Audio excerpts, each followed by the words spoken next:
Bonjour à toutes.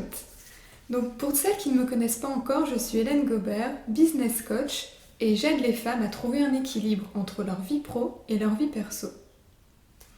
Aujourd'hui, je souhaiterais vous parler d'un sujet qui m'a vraiment dérangée quand j'étais salariée, mais aussi quand j'ai commencé à être entrepreneur à mon compte. C'est le fait de savoir décompresser après ses journées de travail.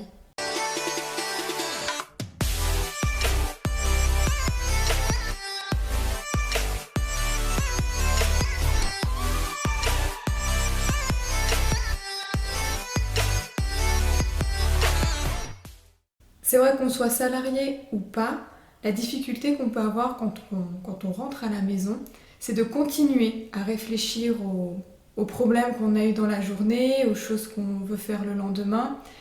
Et du coup, moi, je sais que j'avais la sensation de ne pas vraiment être présente. Voilà, de passer ma soirée à laisser mon cerveau tourner sur les problèmes du travail. Donc, j'ai réussi à identifier 5 astuces pour vraiment permettre de décompresser après vos journées et je vous les partage aujourd'hui. Alors, conseil numéro 1. D'abord, quand tu rentres chez toi, crée un changement. Crée vraiment un changement entre la personne que tu es au travail et la personne que tu es chez toi. Alors, ce changement, ça peut être par exemple un changement vestimentaire. Si tu dois porter une certaine tenue la journée au travail, ou tout simplement si tu as envie d'être dans une tenue confortable quand tu rentres chez toi, voilà, quand tu arrives à la maison, tu changes de deux vêtements. L'autre chose que tu peux faire aussi, c'est de changer d'ambiance. Donc changer d'ambiance, ça peut être mettre une musique. Moi, je sais que j'aime bien allumer mon petit diffuseur d'huile essentielle. Voilà, changer ton environnement. Alors ça peut être aussi très utile pour ceux qui travaillent à la maison. Voilà, c'est pas forcément évident parce qu'il n'y a pas de changement géographique, c'est juste changer de pièce entre le bureau et les pièces à vivre. Donc voilà, ce que vous pouvez faire, c'est dans votre bureau, vous avez une certaine ambiance, avec de la musique ou non, et quand vous rentrez dans les pièces à vivre, on va dire les autres pièces de votre maison, et bien là, voilà, vous mettez des musiques différentes, une décoration différente par exemple, etc. Ce que vous pouvez aussi faire, c'est faire du sport, par exemple, faire une activité physique. Donc quand vous rentrez du travail, voilà, la petite séance de sport qui va aider à décompresser. Ou, pour d'autres, ça sera peut-être justement vous poser. Prendre un moment pour vous, prendre un petit thé dans le canapé, voilà. Quelques instants où on décompresse, on coupe vraiment de sa journée.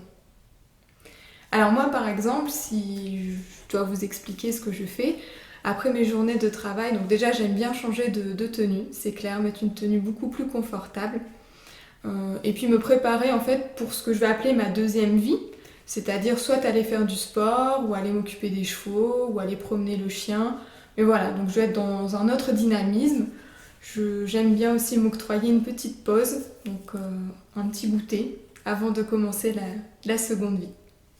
Alors le conseil numéro 2 que nous allons voir ensemble, c'est vraiment de savoir se concentrer sur le moment présent. Alors là, je viens de vous donner des conseils pour justement couper entre votre journée de travail et l'après-travail. Ce qui est important, c'est par contre que vous sachiez vivre le moment présent.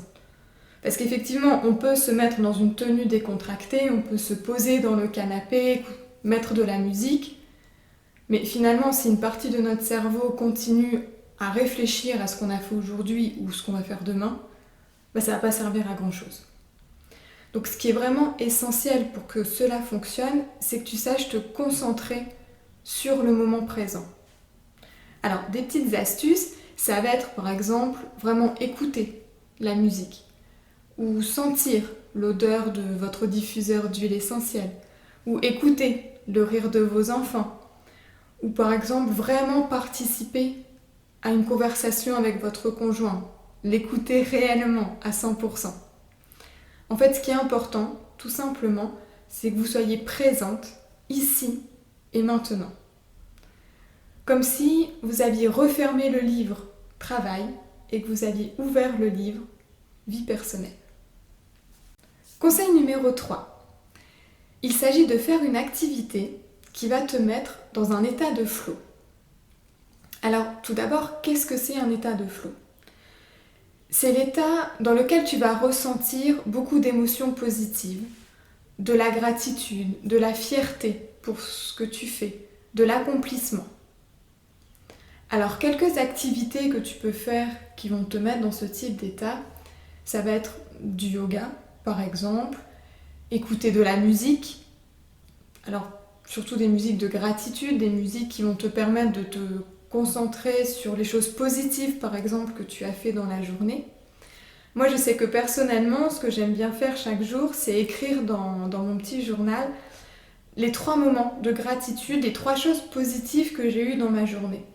Et j'essaie vraiment de trouver ces 3 choses. Parce que c'est vrai que parfois, il y a une idée qui vient et puis je me dis, bah non, il n'y a rien d'autre. Et en fait, si, il y a toujours des choses positives sur lesquelles on n'a peut-être pas fait attention, mais qui ont été là dans la journée. Quelqu'un qui vous a souri, quelqu'un qui vous a dit un petit mot gentil, ou qui vous a tout simplement aidé, tenu la porte, etc. On peut toujours trouver ces moments qui finalement nous font du bien. Et moi, le fait de les écrire dans mon journal, je les revis en fait une seconde fois et je sens que ça me fait du bien intérieurement, ça m'apaise. Donc, choisis ce qui va te mettre dans cet état de flow, ce qui va te faire du bien chaque jour. Le conseil numéro 4, ça va être de bannir les comportements de fuite. Alors, qu'est-ce que c'est un comportement de fuite ? Et ça va être ces petites addictions que vous avez. Par exemple, allumer une cigarette, boire un verre de vin, se jeter sur la nourriture. Voilà, tous ces comportements qui finalement ne t'apportent pas du positif. En fait, tu compenses, tu vas chercher à inhiber certaines choses, inhiber des contrariétés que tu as eues dans la journée, mais tu ne vas pas vraiment décompresser de cette journée de travail. Tu vas plutôt la fuir, en fait. Et ça, ce n'est absolument pas la solution. C'est une solution de facilité qui va peut-être fonctionner au départ, mais déjà, ça va nuire à ta santé, clairement. Ça ne va pas t'aider à décompresser du travail et être vraiment épanoui dans ta vie personnelle. Et en plus, la question aussi à te poser, c'est est-ce que c'est sympa pour ton entourage, finalement, de te retrouver tous les soirs avec une bouteille de vin ou te dire j'ai besoin de fumer mon paquet de cigarettes après le travail parce que sinon je ne supporterai jamais les enfants. Voilà, pose-toi ces questions et demande-toi si ce type de comportement t'aide vraiment à décompresser après le travail. Et tu verras que non, c'est pas ce qui est le plus judicieux à mettre en place. Donc dès aujourd'hui, engage-toi avec toi-même à arrêter ces comportements de fuite et à prendre vraiment soin de toi et à travailler sur toi-même pour décompresser après le travail. Le 5e conseil que je peux te donner, c'est d'adapter ta vie sociale avec ta façon d'être. Alors, ce qui est très important aussi à savoir, c'est que nous sommes toutes différentes. Il y a des personnes qui vont adorer être constamment en contact avec des gens et d'autres qui vont avoir besoin de moments de solitude pour se ressourcer. Donc déjà, la première question que tu peux te poser, c'est toi, qu'est-ce que tu préfères ? Qu'est-ce qui est nécessaire pour que tu puisses te ressourcer ? Ça veut dire que tu peux aimer être avec du monde très souvent. Par contre, porte ton attention sur le fait de quoi j'ai besoin pour me sentir bien, pour retrouver de l'énergie. Est-ce que j'ai besoin d'être avec des gens ou est-ce que j'ai besoin d'un moment de solitude, un moment avec moi-même ?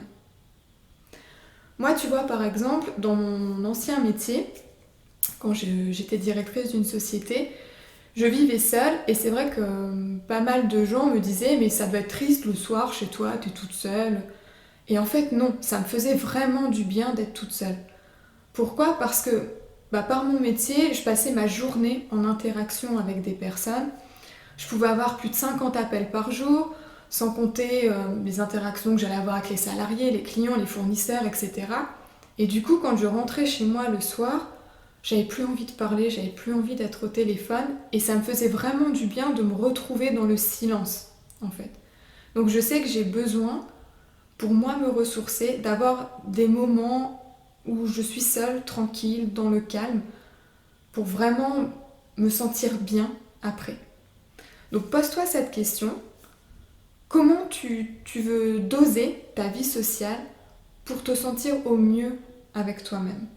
Est-ce que tu as besoin d'être énormément en interaction ou est-ce que tu as besoin de moments de calme avec toi-même pour pouvoir te ressourcer?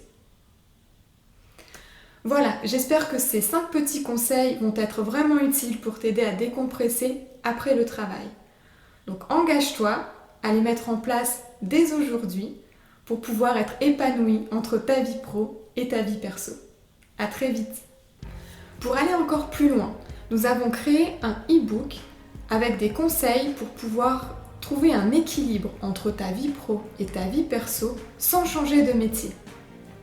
Donc pour toutes celles qui ont un métier très prenant, n'hésitez pas à cliquer sur le lien dans la description et faites-vous plaisir. À très vite.